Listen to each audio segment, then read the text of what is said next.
सभी लोगों को नमस्कार, जय हिंद दोस्तों। स्वागत है आप सभी का एग्री कोचिंग बाय विकास सर। अगर आप लोग ICAR, JRF, SRF, ARS, net, IBPS, F4, AAO, AO, agriculture supervisor, other agriculture competitive exam की तैयारी कर रहे हैं तो इस वीडियो को जरूर देखिए। चलिए शुरू करते हैं अपने फर्स्ट क्वेश्चन से। पहला क्वेश्चन हमारा कह रहा है कि मानव उत्पादन धान्य अन्य किसे कहा जाता है। ठीक है, मानव उत्पादक धान्य अन्य किसे कहा जाता है, ये हमारा पहला क्वेश्चन हो गया। धान को कहा जाता है या ट्रिटिकेल को कहा जाता है या गेहूं को कहा जाता है या ज्वार को कहा जाता है। ठीक है, चारों में से बताना है किसको कहा जाता है मानव उत्पादन धान्य। ठीक है, तो इसका सही आंसर हो जाएगा यानी कि ट्रिटिकेल। सेकंड नंबर हो जाएगा, ट्रिटिकल को कहा जाता है मानव उत्पादक धान्य अन्य। ठीक है, ये रिम्पू नामक वैज्ञानिक, ठीक है, कौन से वैज्ञानिक का क्या नाम है, रिम्पू नामक वैज्ञानिक के द्वारा निर्मित किया गया था। जहां कहाँ के थे ये, जर्मनी के थे। ये भी आप याद रखेंगे। ठीक है, रिम्पू नामक वैज्ञानिक के द्वारा, जो जर्मनी के थे, उनके द्वारा ये ट्रिटिकेल मानव उत्पादक धान्य को तैयार किया गया था। ठीक है, गेहूं का वैज्ञानिक नाम क्या होता है, गेहूं का वैज्ञानिक नाम होता है टेट्रिकम स्टाइवम। ठीक है, टेट्रिकम स्टाइवम होता है, ये पोएसी फैमिली से होती है। इसका उत्पत्ति स्थान होता है दक्षिणी पश्चिमी एशिया। ठीक है, इसके पुष्पक्रम को स्पाइक कहा जाता है और इसमें कार्बोहाइड्रेट की मात्रा 62 से लेकर 71% होती है। ठीक है, और फल का प्रकार इसका कैरियोप्सिस होता है। और गेहूं जो होता है C3 प्लांट होता है, यानी कि लॉन्ग डे प्लांट भी होता है। ठीक है, गेहूं का परीक्षण भार जो होता है 40 ग्राम होता है। ये सब आप याद रखेंगे। चलिए क्वेश्चन नंबर चलते हैं 2 पर। चलिए क्वेश्चन नंबर 2। क्वेश्चन नंबर 2 कह रहा है मध्य प्रदेश में झाबुआ और अलीराजपुर जिलों में, राजस्थान में बांसवाड़ा जिलों में मुर्गी की कौन सी नस्ल पाई जाती है। ठीक है, आपको बताना है मध्य प्रदेश में झाबुआ और अलीराजपुर जिलों तथा राजस्थान में बांसवाड़ा जिले में कौन सी मुर्गी की नस्ल पाई जाती है। ठीक है, उस नस्ल का नाम बताना है। अगर आप इस मुर्गी को पहचान रहे हैं तो बता ले जाएंगे कि कौन सी नस्ल की मुर्गी है। ठीक है, पहला ऑप्शन है असील है, दूसरा चटगांव है, तीसरा घाघस है, चौथा है कड़कनाथ। इन चारों में से बताइए कौन सी नस्ल है। ठीक है, जो मध्य प्रदेश के झाबुआ और अलीराजपुर जिलों में पाली जाती है मुख्य रूप से। ठीक है, तो इसका सही आंसर हो जाएगा यानी कि कड़कनाथ। ये जो मुर्गी है कड़कनाथ है, यानी कि इसका मांस भी काले रंग का होता है, कलंगी भी काले रंग की, चोंच भी काले रंग की, पैर, पंजे यानी कि पंख वगैरह, और इसका ब्लड भी जो होता है, मांस भी काले रंग का होता है। ठीक है, इसका अंडा तक भी यहाँ काले रंग का होता है। ठीक है, इस कलर का होता है। तो ये जो प्रजाति होती है ये कड़कनाथ होती है। ठीक है, यहाँ यानी कि मध्य प्रदेश में जो झाबुआ है वहाँ की जनजातियों द्वारा इसको पाला जाता है मुख्य रूप से। ठीक है, वहाँ के लोग क्या कहते हैं, इसको काली मासी कहा जाता है। ठीक है, वहाँ के लोग क्या कहते हैं, काली मासी के नाम से इसको जानते हैं। ठीक है, और एक चीज़ और, इसका काला रंग क्यों होता है। ठीक है, कौन से पिगमेंट के कारण इसका जो रंग है वो काला होता है। ठीक है, मायोग्लोबिन। ठीक है, मायोग्लोबिन पिगमेंट के कारण इसका कलर जो होता है कैसा होता है, काले रंग का होता है। ठीक है, ये आप याद रख देंगे क्योंकि बहुत बार एग्जाम में पूछा गया है कि मायोग्लोबिन के कारण जो होता है ये कड़कनाथ जो मुर्गी है इसका कलर जो होता है, कलर और सब मांस, पैर, पंजे सब कुछ ब्लैक कलर का होता है। ठीक है, और एक चीज़ और इसमें देख सकते हैं कि इसका उपयोग काफ़ी ज़्यादा, मांस इसका सबसे अच्छा माना जाता है और स्वादिष्ट होता है, सुपाच्य होता है। ठीक है, क्योंकि इसके अंदर प्रोटीन की मात्रा, ठीक है, इस मांस में प्रोटीन की मात्रा कितनी पाई जाती है, 25% से अधिक पाई जाती है। ठीक है, और बाकी मांस जितनी भी मुर्गियां होती है उसमें लेके 15 से लेके 20% या 18% तक ही पाया जाता है। ठीक है, लेकिन ये कड़कनाथ जो है मुर्गी, इसके अंदर प्रोटीन की मात्रा कितनी पाई जाती है, 25% से अधिक पाई जाती है। ठीक है, ये आप याद रखेंगे। चलिए चलते हैं क्वेश्चन नंबर 3 पर। एक चीज़ और देख सकते हैं यहाँ असील लिखा हुआ। असील जो प्रजाति है मुर्गी की, ये लड़ाई के लिए प्रयोग में लाते हैं या मनोरंजन के रूप में, लड़ाने के रूप में प्रयोग में लाया जाता है। ठीक है, ये राजा महाराजा उस समय पहले इसका मनोरंजन के रूप में, लड़ाने के रूप में प्रयोग में लाते थे। ठीक है, ये एक लड़ाई के रूप में प्रयोग में लाई जाती है। चलिए क्वेश्चन नंबर चलते हैं 3 पर। चलिए चलते हैं क्वेश्चन नंबर 3 पर। क्वेश्चन नंबर 3 कह रहा है सरसों का परजीवी खरपतवार कौन सा है। ठीक है, आपको बताना है सरसों का परजीवी खरपतवार कौन सा है। कास्कुटा है, लोरेंथस है, ओरोबेंकी है या स्ट्राइग्रा है। चारों में से बताइए कौन सा आंसर सही हो जाएगा। चलिए बात करते हैं कास्कुटा की। कास्कुटा यानी कि इसको अमरबेल भी कहते हैं। ठीक है, अमरबेल। ठीक है, ये भी आप याद रखेंगे, अमरबेल। और अमरबेल जो है ये रिजका और बरसीम का होता है। ठीक है, रिजका और बरसीम का होता है, ये आप याद रखेंगे। रिजका और बरसीम का होता है जो परजीवी खरपतवार कास्कूटा होता है। ठीक है, लोरेंथस की बात कर लेते हैं। लोरेंथस जो होता है ये किसका परजीवी है? आम का है। और किसका? अमरूद का है। ठीक है, अमरूद का है प्लस चाय का है। ठीक है, चाय वाला एग्जाम में बहुत बार पूछा है, क्योंकि काफ़ी एग्जाम में देखे हैं कि लोरेंथस जो है दे देता, आम और अमरूद नहीं देता है, तो उसमें चाय दे देता था, चाय देता है ना। तो चाय का परजीवी खरपतवार कौन सा है? लोरेंथस है। आम का भी लोरेंथस है और अमरूद का भी लोरेंथस ही रहेगा। बात करते हैं ओरोबैंकी। ओरोबैंकी किसका खरपतवार है? ये सरसों का परजीवी खरपतवार है। ठीक है, सरसों का परजीवी खरपतवार कौन सा है? ओरोबैंकी। यहाँ पे देख सकते हैं ओरोबैंकी प्लांट इस प्रकार से लगा हुआ है। ठीक है, ये जो परजीवी खरपतवार है ये ओरोबैंकी है। ठीक है, ये सरसों का परजीवी। तो हमारे क्वेश्चन का सही आंसर हो जाएगा यानी कि तीसरा, ओरोबैंकी, ये सरसों का परजीवी खरपतवार। बात करते हैं स्ट्राइगा। स्ट्राइगा किसका है? ये इसको आप याद कर लीजिए बढ़िया से, ज्वार और बाजरा का। ठीक है, ज्वार और बाजरा का स्ट्राइगा परजीवी खरपतवार है। ठीक है, चलते हैं क्वेश्चन नंबर 4 पर। चलिए, अगर आप लोग हमारे चैनल पर नए हैं तो हमारे चैनल को लाइक शेयर सब्सक्राइब जरूर करिए। हमारे चैनल का नाम है एग्री कोचिंग बाय विकास सर। ठीक है, हमारे चैनल का नाम यहाँ पर लिखा हुआ है। ठीक है, चौथा क्वेश्चन देखते हैं। केले की द्विगुणित किस्म ठीक है, किस्म कौन सी है? ठीक है, आपको बताना है केले की द्विगुणित किस्म कौन सी होती है। वैसे केला त्रिगुणित होता है। ठीक है, आपको द्विगुणित किस्म का नाम बताना है। ठीक है, पहला ऑप्शन है पुअन है, दूसरा ड्वार्फ कैवेंडिश है, तीसरा है नेंद्रेन है, चौथा लेडीज फिंगर। ठीक है, चौथे में से इसमें से बताइए कौन सा द्विगुणित किस्म है। तो हमारा करेक्ट आंसर हो जाएगा यानी कि लेडीज फिंगर।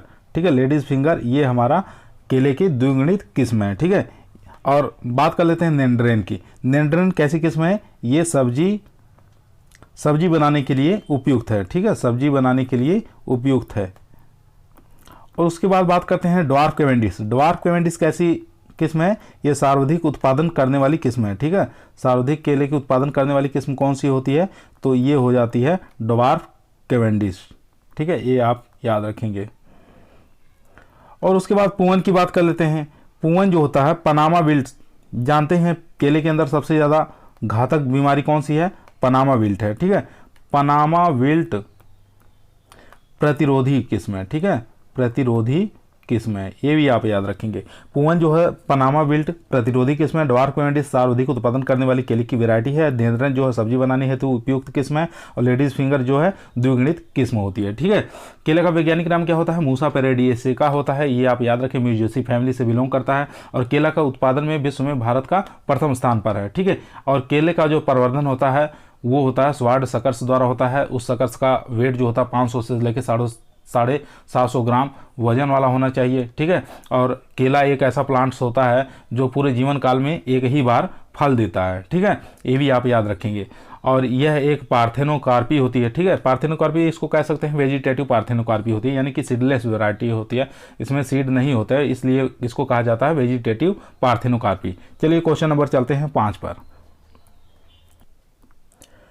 चलिए क्वेश्चन नंबर चलते हैं 5 पर। क्वेश्चन नंबर 5 कह रहा है टमाटर का सॉस बनाने में किस परिरक्षक का उपयोग किया जाता है? ठीक है, आपको बताना है टमाटर का सॉस बनाने में किस परिरक्षक का प्रयोग किया जाता है। पहला है ऑप्शन पोटेशियम मेटाबाइसल्फाइड, दूसरा है पोटेशियम परमैंगनेट, तीसरा है सोडियम बेंजोएट, चौथा है नमक। इन चारों में से बताइए किसका प्रयोग करेंगे। ठीक है, यहाँ पर देख सकते हैं जो है ये है पोटेशियम मेटाबाइसल्फाइड का और इधर है सोडियम बेंजोएट। ठीक है, और ये आपका है सॉस। ठीक है, ये सॉस बना हुआ है और ये टमाटर का बनता है, रंगीन फलों से बनता है। ठीक है, तो आप बताइए इसका करेक्ट आंसर क्या हो जाएगा। करेक्ट आंसर यहाँ पर देख सकते हैं कि सोडियम बेंजोएट। ठीक है, हमारा जो है टमाटर सॉस बनाने के लिए किस परिरक्षक का प्रयोग करते हैं? सोडियम बेंजोएट का प्रयोग किया जाता है। और ये किया जाता है यानी कि रंगीन फलों का। ठीक है, रंगीन फलों में किसका प्रयोग करते हैं? सोडियम बेंजोएट का प्रयोग करते हैं। ठीक है, और रंगहीन फलों में किसका प्रयोग करते हैं? ये भी आप याद रखेंगे, रंगहीन। ठीक है, रंगहीन फलों को परीक्षण करने के लिए पोटेशियम मेटाबाइसल्फाइड का प्रयोग करते हैं, यानी कि इसका प्रयोग कर देंगे। और रंगीन फलों को परिरक्षण करने के लिए सोडियम बेंजोएट का प्रयोग किया जाता है। ठीक है, चलिए क्वेश्चन नंबर चलते हैं 6 पर। चलिए शुरू करते हैं क्वेश्चन नंबर 6। क्वेश्चन नंबर 6 का है राष्ट्रीय कृषि बीमा योजना का प्रारंभ कब किया गया था? ठीक है, आपको बताना है राष्ट्रीय कृषि बीमा योजना का प्रारंभ कब किया गया था। 2004 से 2005, 2009 से लेकर 2010, 2015 से लेकर 2016, 1999 से लेकर 2000। ठीक है, इन चारों में से बताइए राष्ट्रीय कृषि बीमा योजना की शुरुआत कब की गई थी। ठीक है, इसका करेक्ट आंसर हो जाएगा यानी कि 1999 से लेके 2000 के बीच में, ठीक है। 1999-2000 जो सन था उसमें राष्ट्रीय कृषि बीमा योजना की शुरुआत की गई थी, ठीक है। और ये पहली राष्ट्रीय स्तर पर शुरू होने वाली योजना थी, ये भी आप याद रखेंगे, ठीक है। करेक्ट आंसर हो जाएगा यानी कि 4th नंबर 1999-2000, ठीक है। चलिए क्वेश्चन नंबर चलते हैं 7 पर। चलिए क्वेश्चन नंबर 7 की बात करते हैं। क्वेश्चन नंबर 7 कह रहा है राष्ट्रीय तंबाकू अनुसंधान संस्थान कहाँ स्थित है, ठीक है। आपको बताना है तंबाकू अनुसंधान संस्थान कहाँ स्थित है। पहला ऑप्शन है जूनागढ़, दूसरा है राजमुंद्री, तीसरा है हैदराबाद, चौथा इंदौर। चारों में से बताइए कौन सा करेक्ट हो जाएगा।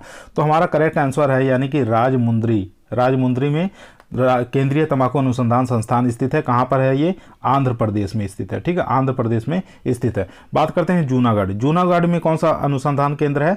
यानी कि राष्ट्रीय मूंगफली अनुसंधान केंद्र, ठीक है। राष्ट्रीय मूंगफली, ठीक है, मूंगफली अनुसंधान केंद्र, अनुसंधान केंद्र ये कहाँ पर है? जूनागढ़ यानी कि गुजरात के अंदर स्थित है, ठीक है। बात करते हैं हैदराबाद की। हैदराबाद में कौन सा राष्ट्रीय अनुसंधान केंद्र है? तो राष्ट्रीय ज्वार अनुसंधान केंद्र, ठीक है। राष्ट्रीय ज्वार अनुसंधान संस्थान, ठीक है, ये कहाँ पर स्थित है? ये हैदराबाद में। बात करते हैं इंदौर की। इंदौर में राष्ट्रीय सोयाबीन अनुसंधान केंद्र स्थित है, ठीक है। राष्ट्रीय सोयाबीन अनुसंधान संस्थान स्थित है, ठीक है। ये आप याद रखेंगे चार ऑप्शन को। चलिए क्वेश्चन नंबर चलते हैं 8 पर। चलिए क्वेश्चन नंबर 8। क्वेश्चन नंबर 8 की बात करते हैं आम की बेमौसमी, ठीक है, ऑफ सीजन किस्म कौन सी है, ठीक है। आपको बताना ऑफ सीजन वाली किस्म कौन सी है मैंगो की। पहला ऑप्शन है अल्फांसो, दूसरा है सिंधु, तीसरा है लाल सिंदूरी, चौथा निरंजन या मधुलिका, ठीक है। चारों में से बताइए कौन सा करेक्ट आंसर होगा।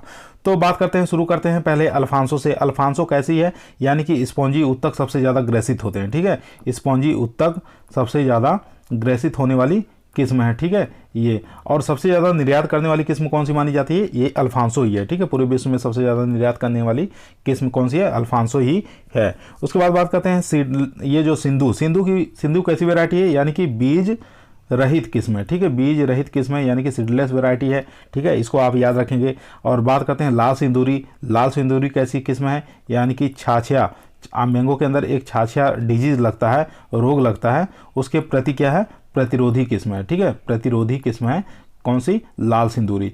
ये इसको आप याद रखेंगे। और निरंजन और मधुलिका, निरंजन और मधुलिका जो है ये ऑफ सीजन वाली हमारी वैरायटियाँ हैं, ठीक है। ये आप याद रखेंगे। तो हमारा वही क्वेश्चन पूछ रहा है आम की बेमौसमी ऑफ सीजन वाली किस्म कौन सी है, तो हो जाएगा करेक्ट आंसर यानी कि निरंजन और मधुलिका। ये दोनों किस्में कैसी हैं? हमारी ऑफ सीजन वाली किस्में मैंगो की। चलिए क्वेश्चन नंबर चलते हैं 9 पर। चलिए क्वेश्चन नंबर 9 की बात कर लेते हैं। क्वेश्चन नंबर 9 कह रहा है पूसा बैसाखी किस्म है, ठीक है। आपको बताना है पूसा बैसाखी किसकी किस्म है? अरहर की है, मटर की है, चना की है या मूंग की है, ठीक है। चारों में से बताइए किसकी किस्म है। तो हमारा करेक्ट आंसर हो जाएगा यानी कि मूंग की किस्म है, ठीक है। किसकी किस्म है? मूंग की किस्म हो जाएगी। कौन सी? पूसा बैसाखी। अब बात करते हैं अरहर की। अरहर की कुछ फेमस वैरायटियां होती हैं जो रोग प्रतिरोधी किस्में होती हैं, उनको भी देख लेते हैं। जैसे बात करते हैं मुक्ता, ठीक है। बहुत सारी किस्में होती हैं लेकिन जो उसमें मुख्य है, जो एग्जाम में पूछा जाता है, उसको हम पहले डिस्कस करेंगे, ठीक है। अरहर की बात करते हैं मुक्ता। मुक्ता किसकी किस्म है? अरहर की, ठीक है। ये किस प्रकार की किस्म है? उकठा, ठीक है, उकठा रोग प्रतिरोधी, ठीक है, रोग प्रतिरोधी किस्म है, ठीक है। ये आप याद रखेंगे, रोग प्रतिरोधी किस्म है। उसके बाद बात करते हैं मटर की। मटर की सबसे फेमस जो वैरायटी है रचना, ठीक है। कौन सी वैरायटी है? रचना। रचना जो वैरायटी है मटर की, ये पाउडरी मिल्ड्यू प्रतिरोधी किस्म है, ठीक है। पाउडरी मिल्ड्यू प्रतिरोधी किस्म है, ठीक है, प्रतिरोधी किस्म है, ये आप याद रखेंगे। उसके बाद बात करते हैं चना की। चना की सबसे मुख्य किस्म है जो उकठा रोग प्रतिरोधी किस्म है, वो है अवरोधी, ठीक है। उसका नाम ही अवरोधी है, अवरोधी, ये आप याद रखेंगे। ये कैसी है? यानी कि उकठा प्रतिरोधी, उकठा रोग प्रतिरोधी किस्म है, ठीक है। ये आप याद रखेंगे। चलिए अब बात, हम यहाँ पे क्वेश्चन पूछा था पूसा बैसाखी किसकी किस्म है, तो ये हो जाएगी मूंग की, ठीक है। चलिए क्वेश्चन नंबर चलते हैं 10 पर।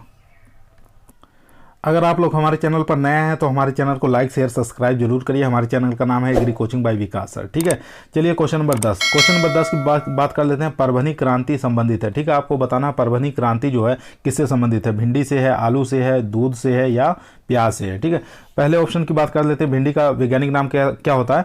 एबलस मोस्कस एस्कुलेंटम होता है। भिंडी का वैज्ञानिक नाम क्या होता है? एबलस मोस्कस एस्कुलेंटम होता है। तो परभनी क्रांति किससे संबंधित है? यानी कि भिंडी से ही संबंधित है। ठीक है, इसका वैज्ञानिक नाम मैं लिख दे रहा हूं, इसको आप एक दो बार पढ़ लेना तो याद हो जाएगा। ठीक है, एबलस मोस्कस एस्कुलेंटम। ठीक है, एस्कुलेंटम ये इसका वैज्ञानिक नाम हो गया। आलू किससे क्रांति है? ठीक है, आलू की क्रांति कौन सी होती है, या कह सकते हैं आलू की क्रांति बताइए कौन कौन सी होती है। ठीक है, आलू किससे संबंधित है? गोल क्रांति से। ठीक है, आलू कौन सी क्रांति से संबंधित है? गोल क्रांति से संबंधित है। दूध की क्रांति बताइए? श्वेत क्रांति।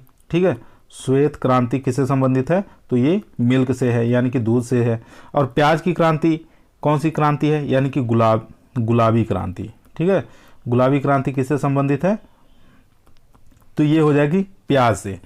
और प्याज के साथ साथ गुलाबी क्रांति यानी कि झींगा से भी संबंधित है। ठीक है, झींगा जो मछली होती है उससे भी संबंधित है। झींगा और प्याज से जो क्रांति है उसको कहते हैं गुलाबी क्रांति। दूध से होगी श्वेत क्रांति, और आलू से होगी गोल क्रांति, और भिंडी से परभनी क्रांति। ठीक है, चलिए चलते हैं क्वेश्चन नंबर 11 पर।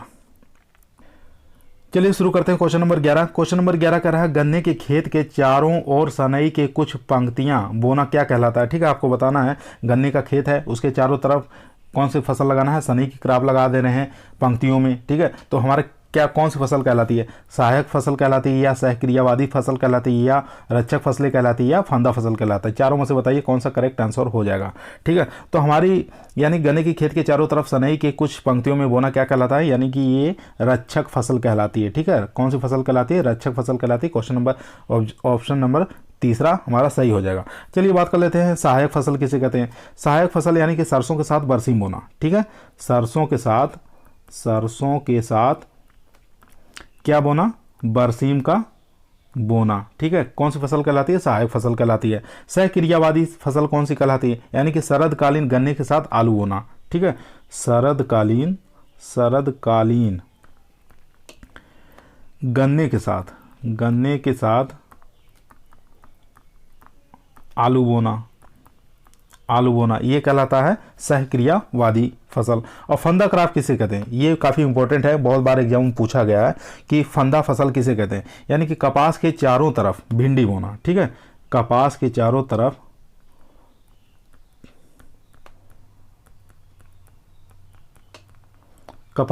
तरफ क्या बोना? भिंडी बो देना। तो क्या कहलाता है? ये फंदा फसल कहलाता है। ठीक है, तो ये चारों ऑप्शन के बारे में हम डिस्कस कर लिए। चलते हैं क्वेश्चन नंबर 12 पर। चलिए क्वेश्चन नंबर 12 कह रहा है निम्नलिखित में से सर्वाधिक वसा प्रतिशत होता है। ठीक है, आपको बताना है सबसे ज्यादा वसा प्रतिशत किस में होता है। ठीक है, दूध में होता है, दही में होता है, मक्खन में होता है, कि क्रीम में होता है। ठीक, चारों में से बताइए कौन सा सही हो जाएगा। तो करेक्ट आंसर हो जाएगा यानी कि मक्खन के अंदर। मक्खन के अंदर कितनी वसा होती है? जिसको बटर भी बोलते हैं, मक्खन को बटर बोला जाता है। तो इसके अंदर 80% तक वसा होती है। ठीक है, और बात करते हैं गाय के अंदर वसा कितनी परसेंट पाई जाती है? 4 से लेकर 5% तक वसा पाई जाती है गाय के अंदर। बात करते हैं भैंस के अंदर वसा कितना पाया जाता है?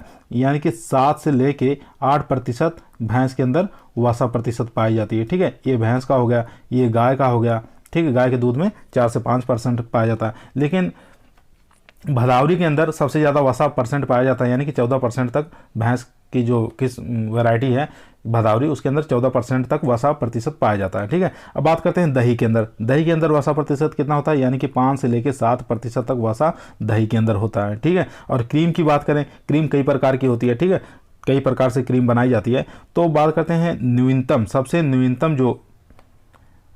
न्यूनतम क्रीम की मात्रा होती है क्रीम के अंदर, वो होती है 20%। ठीक है, 20% से बाकी 30, 40, 50, 60, 70, 80 कई अलग अलग क्रीम का अलग अलग उसमें वसा होता है। ठीक है, ये आप याद रखेंगे। तो हमारा निम्नलिखित में सर्वाधिक वसा प्रतिशत वाला कौन सा हो गया? यानी कि मक्खन के अंदर सबसे ज़्यादा वसा कितना? 80% पाया जाता है। तो हमारा करेक्ट आंसर हो गया मक्खन। चलिए क्वेश्चन नंबर चलते हैं 13 पर। चलिए शुरू करते हैं क्वेश्चन नंबर 13। क्वेश्चन नंबर 13 कह रहा है मूंगफली का उत्पत्ति स्थान बताना है। ठीक है, मूंगफली का उत्पत्ति स्थान बताना है। सबसे पहले देख लेते हैं मूंगफली का वैज्ञानिक नाम क्या होता है। ठीक है, एराकिस हाइपोजिया होता है। ठीक है, एराकिस हाइपोजिया। ठीक है, हाइपोजिया ये होता है मूंगफली का वैज्ञानिक नाम। ठीक है, ये मूंगफली देख सकते हैं, मूंगफली का प्लांट है। ठीक है, तो मूंगफली का उत्पत्ति स्थान बताना है। ब्राजील होता है, भारत होता है, मैक्सिको होता है, अफ्रीका होता है। चारों में से बताइए किस जगह मूंगफली का उत्पत्ति स्थान है। ठीक है, तो करेक्ट आंसर हो जाएगा यानी कि ब्राजील। मूंगफली का उत्पत्ति स्थान कहाँ पर है? ब्राजील में है। ठीक है, ये इसका करेक्ट आंसर हो जाएगा। बात कर लेते हैं भारत में। भारत में किसका उत्पत्ति स्थान माना गया है? यानी कि मूंग का उत्पत्ति स्थान भारत माना गया है, और उड़द का। ठीक है, मूंग और उड़द का उत्पत्ति स्थान इंडिया माना गया है। और मैक्सिको में किसका उत्पत्ति स्थान है? मैक्सिको है मक्का का उत्पत्ति स्थान। ठीक है, ये आप याद रखेंगे। अफ्रीका की बात कर लेते हैं। अफ्रीका में चौला की उत्पत्ति स्थान है। ठीक है, चौला का उत्पत्ति स्थान कहाँ बताया गया है? यानी कि अफ्रीका बताया गया है। ठीक है, हमारे क्वेश्चन का सही आंसर हो गया ब्राजील। चलिए चलते हैं क्वेश्चन नंबर 14 पर। चलिए क्वेश्चन नंबर 14 पर। 14 नंबर क्वेश्चन कह रहा है मार्मलोड तैयार किया जाता है। ठीक है, मार्मलोड किससे तैयार किया जाता है आपको बताना है। अमरूद से, सेब से, मुरब्बा से या नींबू वर्गीय प्रजातियों से। ठीक है, चारों में से बताइए कौन सा करेक्ट आंसर होगा। ठीक है, तो जैसे शुरू करते हैं अमरूद से। अमरूद से क्या बनाया जाता है? अमरूद से बनती है जेली। ठीक है, जेली किससे बनाई जाती है? अमरूद से बनाई जाती है। सेब से क्या बनाया जाता है? सेब से जेम बनाया जाता है। ठीक है, ये आप याद रखेंगे, जेम किससे बनाया जाता है? सेब से बनाया जाता है। और मुरब्बा के बारे में जानते हैं, मुरब्बा किससे बनता है? आंवला से बनता है। ठीक है, आंवला से क्या बनाया जाता है? मुरब्बा बनाया जाता है। ठीक है, और बचा ऑप्शन 4, यानी कि मार्मलोड किससे तैयार किया जाता है? नींबू वर्गीय प्रजातियों से तैयार किया जाता है। या चाहे नींबू हो, चाहे संतरा हो, चाहे चकोतरा हो। ठीक है, नींबू वर्गीय सिट्रस में जो भी आते हैं सबसे क्या तैयार किया जाता है? मार्मलोड तैयार किया जाता है। ये आपको याद रखना है। चलिए क्वेश्चन नंबर चलते हैं 15 पर।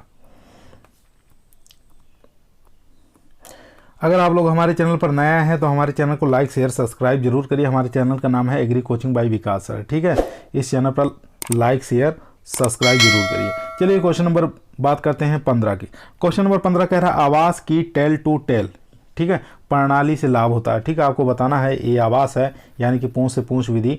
ठीक है, यहाँ देख सकते हैं, यानी कि मुंह इनका इधर है, इसका मुंह इधर है, और पूंछ इधर है, और इनकी पूंछ इधर है। ठीक है, इसको कहते हैं टेल टू टेल प्रणाली यानी कि विधि। ठीक है, ये आवास की है, यानी कि पशुओं का आवास जो होता है। ठीक है, तो इसमें सबसे अच्छा लाभ क्या है? सबसे अच्छा बताना है। ठीक है, बीमारियां फैलने का कम खतरा होता है। ठीक है, पहला ये है। दूसरा, पशु को चारा देने आसान होता है।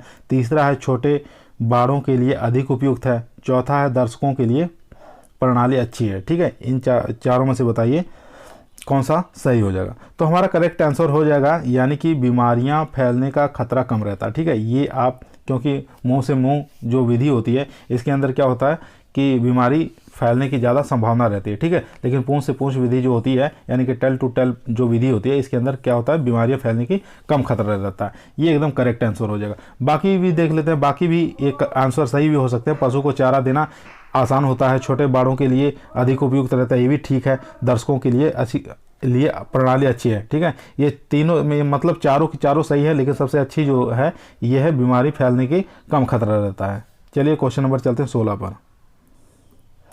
चलिए क्वेश्चन नंबर 16। क्वेश्चन नंबर 16 कह रहा है कांकरेज नस्ल को किस उपनाम से जाना जाता है? ठीक है, आपको बताना है कांकरेज जो गाय की एक नस्ल है इसको किस उपनाम से जाना जाता है?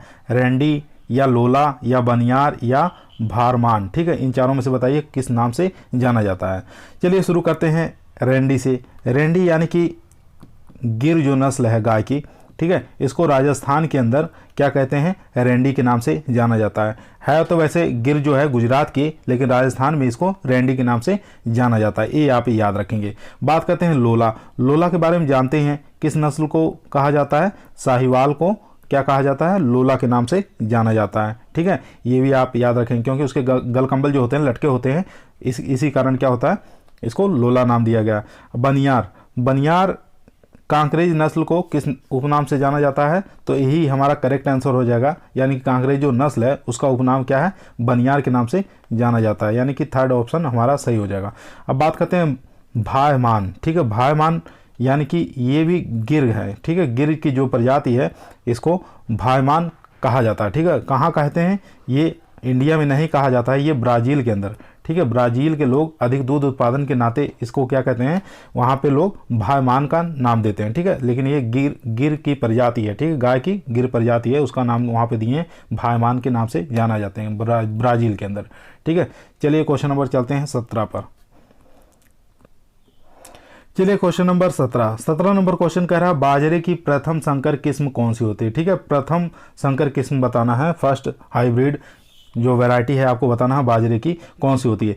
HB1 है, CSH1 है, ICPH8 है या गंगा 101 है। चारों में से बताइए कौन सा करेक्ट आंसर है, ठीक है। तो इसका करेक्ट आंसर हो जाएगा यानी कि HB1, ठीक है। HB1 बाजरे की प्रथम संकर किस्म है, ठीक है। अब बात कर लेते हैं CSH1, ये किसकी प्रथम संकर किस्म है, ये ज्वार की प्रथम संकर किस्म है, ठीक है, ये आप याद रखेंगे। ICPH8 ये किसकी किस्म है, यानी कि अरहर की, ठीक है। अरहर की प्रथम किस्म कौन सी, ICPH8 होती है, ठीक है। और गंगा 101 इसके बारे में जानते ही हैं, कौन सी किसकी प्रथम संकर किस्म है, ये मक्का की यानी कि मेज की प्रथम हाइब्रिड वैरायटी है, ठीक है, गंगा 101। चलिए चलते हैं क्वेश्चन नंबर 18 पर। अगर आप लोग हमारे चैनल पर नए हैं तो हमारे चैनल को लाइक शेयर सब्सक्राइब जरूर करिए। हमारे चैनल का नाम है एग्री कोचिंग बाय विकास सर, ठीक है, यहाँ चैनल का नाम लिखा हुआ है, ठीक है। इस प्रकार के क्वेश्चन अगर आपको पढ़ना है तो हमारे चैनल पर जाकर प्लेलिस्ट बनी हुई है, उसमें आप जाकर देख सकते हैं, पढ़ सकते हैं, ठीक है। चलिए क्वेश्चन नंबर चलते हैं 18 पर। चलिए बात कर लेते हैं क्वेश्चन नंबर 18 की। 18 नंबर क्वेश्चन कह रहा है गाय की गर्भकाल अवधि होती है, ठीक है, आपको बताना है गाय की जो गर्भकाल अवधि है कितने दिनों की होती है, ठीक है। तो 280 दिन की, 150 दिन की, 310 दिन की, 490 दिन की, ठीक है। चारों में से बताइए कौन सा करेक्ट आंसर हो जाएगा। तो करेक्ट आंसर हो जाएगा यानी कि 280 दिन, ठीक है। हमारा गाय की गर्भकाल अवधि कितनी होती है, 280 दिन, यानी कि 280 से लेकर 285 दिन कह सकते हैं, ये होते हैं गाय की गर्भकाल अवधि। और भैंस की कितनी हो जाती है, भैंस की हो जाएगी 310 दिन, ये आप याद रखेंगे, भैंस की कितनी हो जाएगी 310 दिन। और 150 दिन किसकी है, ये बकरी की हो जाएगी, ठीक है, बकरी की कितनी हो जाएगी 150 दिन। और 155 दिन किसकी होती है, ये होती है भेड़ की हो जाती है, ठीक है, ये भी आप याद रखेंगे। और 490 ये किसी की होती नहीं है, वैसे 390 से लेके 410, ठीक है, 390 से लेके 410 किसकी होती है, ऊंट की होती है, ठीक है, इसको भी आप याद रखेंगे। चलिए क्वेश्चन नंबर चलते हैं 19 पर। चलिए बात कर लेते हैं क्वेश्चन नंबर 19 की। क्वेश्चन नंबर 19 कह रहा है कि फ्लेरिस माइनर किस शाकनाशी के प्रति सहनशील हो गया, ठीक है। फ्लेरिस माइनर किस शाकनाशी के प्रति सहनशील हो गया, इसको गेहूंसा भी कहा जाता है, ठीक है।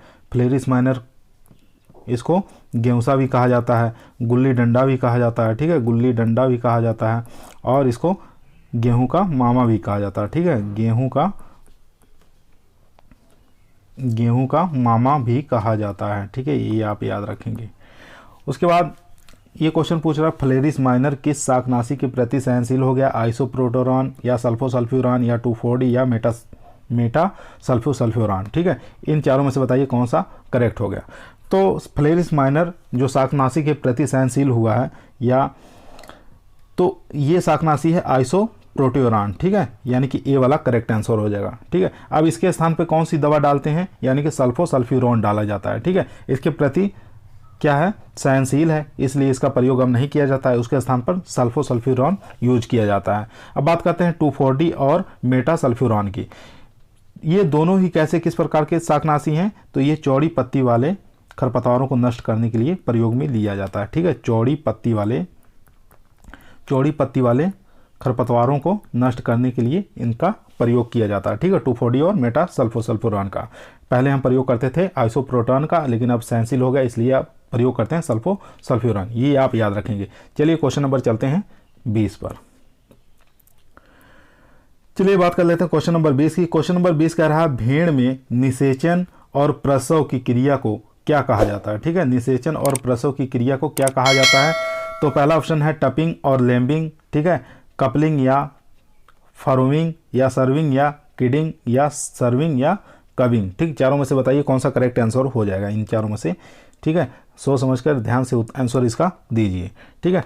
चलिए बात कर लेते हैं भेड़ में निषेचन की क्रिया क्या कहते हैं, टपिंग कहा जाता है, ठीक है, और प्रसव यानी कि ब्याने की क्रिया को क्या कहते हैं, भेड़ के ब्याने की क्रिया को क्या कहते हैं, लैम्बिंग कहा जाता है। ठीक है, तो हमारा ए ऑप्शन जो है करेक्ट आंसर हो गया। ठीक है, अब बात करते हैं कपलिंग और फरोइंग। ठीक है, कपलिंग यानी कि निषेचन की क्रिया किस में होती है, सुअर में होती है। ठीक है, सुअर में होती है निषेचन की क्रिया कपलिंग, और ब्याने की क्रिया को क्या कहते हैं, वो फैरोइंग।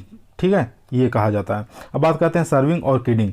सर्विंग यानी कि निषेचन की क्रिया सर्विंग किसके अंदर होती है, ये होती है बकरी के अंदर। ठीक है, बकरी के अंदर होती है निषेचन की क्रिया सर्विंग, और किडिंग यानी कि ब्याने की क्रिया किडिंग किस में होती है, बकरी के अंदर होती है। ठीक है, ये आप याद रखेंगे। अब बात करते हैं सर्विंग और कविंग। ठीक है, सर्विंग और कविंग। सर्विंग क्रिया किस में होती है, निषेचन की, ये होती है गाय और भैंस के अंदर। ठीक है, गाय और भैंस के अंदर जो निषेचन की क्रिया क्या कहलाती है, सर्विंग कहलाती है, और बच्चा देने की क्रिया वो कविंग कहलाती है। ठीक है, ब्याने की क्रिया क्या कहते हैं, कविंग कहते हैं गाय और भैंस में। ठीक है, चलते हैं क्वेश्चन नंबर 22 पे।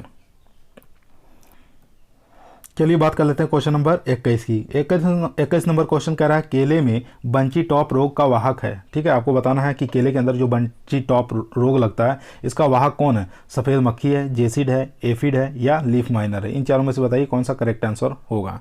ठीक है, इसका करेक्ट आंसर हो जाएगा, यानी कि केले में बंची टॉप रोग का वाहक कौन होता है, कौन फैलाने का कार्य करता है, तो एफिड फैलाने का कार्य करता है, यानी कि थर्ड ऑप्शन इसका सही आंसर हो जाएगा। ठीक है, बात कर लेते हैं सफ़ेद मक्खी। सफ़ेद मक्खी कौन सा रोग फैलाती है, तो पर्णकुंचन रोग फैलाती है। ठीक है, पर्णकुंचन रोग फैलाने का कार्य कौन करती है, सफ़ेद मक्खी करती है, ये आप याद रखेंगे। ठीक है, जेसिड की बात कर लेते हैं। जेसिड बैगन के अंदर, ठीक है, जेसिड जो होता है बैगन के अंदर लिटिल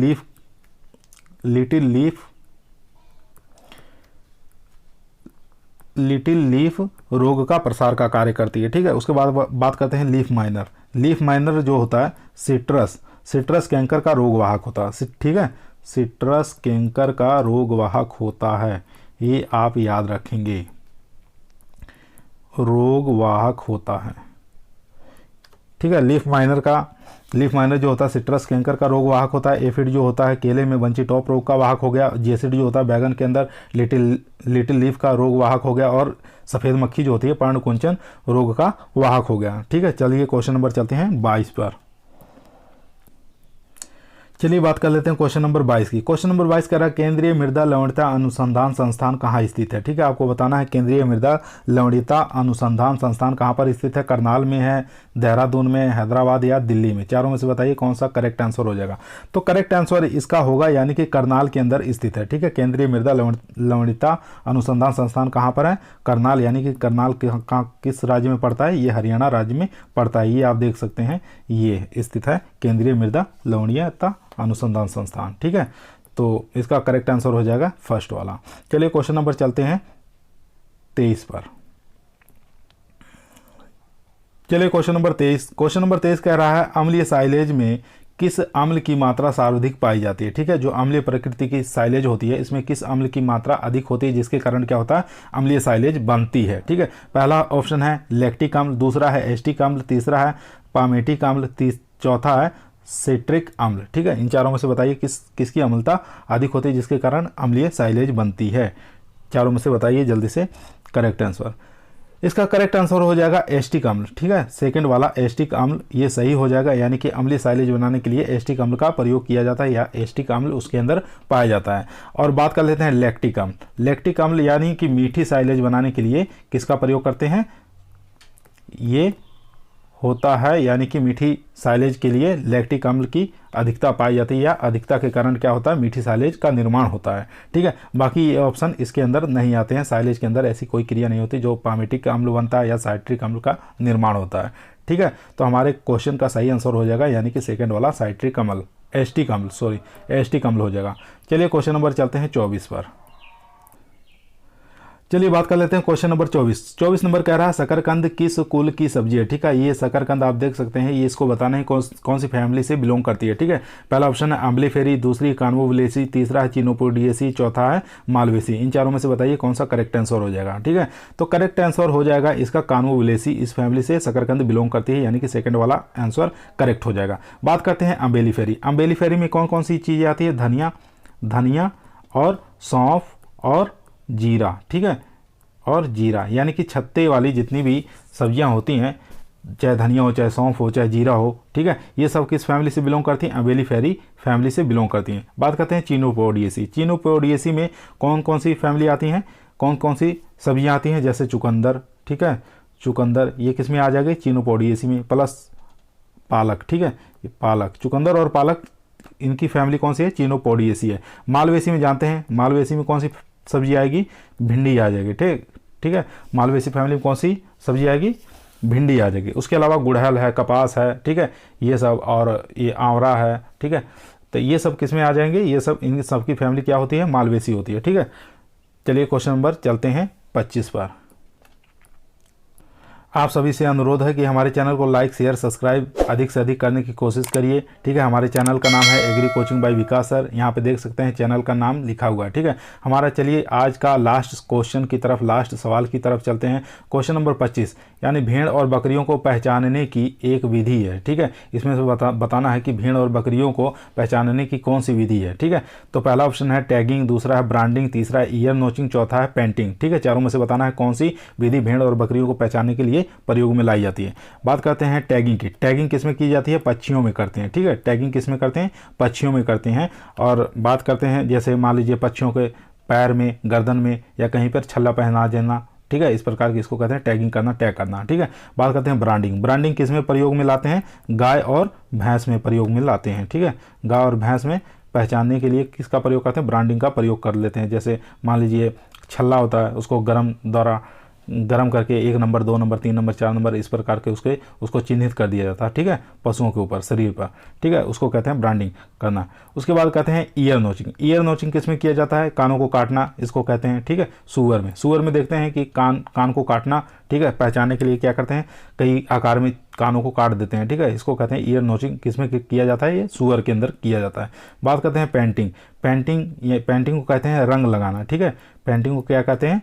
रंग लगाना, ठीक है, पेंटिंग को रंग लगाना कहते हैं, ठीक है। ये जो क्रिया की जाती है भेड़ और बकरियों में की जाती है, ठीक है। भेड़ें देखते हैं एक ही कलर की होती हैं, यानी कि वाइट कलर की सब भेड़ होती हैं, तो पहचानने में बड़ी समस्या होती है कि किन की भेड़ कौन सी है, किन की भेड़ कौन सी है, ठीक है। अलग अलग क्या होते हैं, मालिक जो होते हैं उस पर कलर रख देते हैं, कोई लाल, कोई पीला, कोई नीला, प्रत्येक कलर के अपने अपनी भेड़ों को पहचान के लिए उस पर कलर कर दिया जाता है, ठीक है। यहाँ पर देख सकते हैं भेड़ है, इसके ऊपर गुलाबी कलर किया हुआ, इस पर गुलाबी कलर किया गया, इस पर गुलाबी कलर किया गया, इस प्रकार के कलर कर दिया जाता है भेड़ और बकरियों के, ताकि हम पहचान सकें कि किसकी भेड़ कौन सी है, ठीक है। चलिए आज के क्वेश्चन हमारे यहीं समाप्त हुआ। आज का क्वेश्चन काफ़ी अच्छे थे, इंपॉर्टेंट थे, जो बार बार एग्जाम में पूछे जाते हैं, उन्हीं क्वेश्चन को हम लेके आते हैं, ठीक है, आप लोगों के बीच में। और आप लोग हमारे चैनल को लाइक, शेयर, सब्सक्राइब अधिक से अधिक करने की कोशिश करिए। सभी लोगों को धन्यवाद।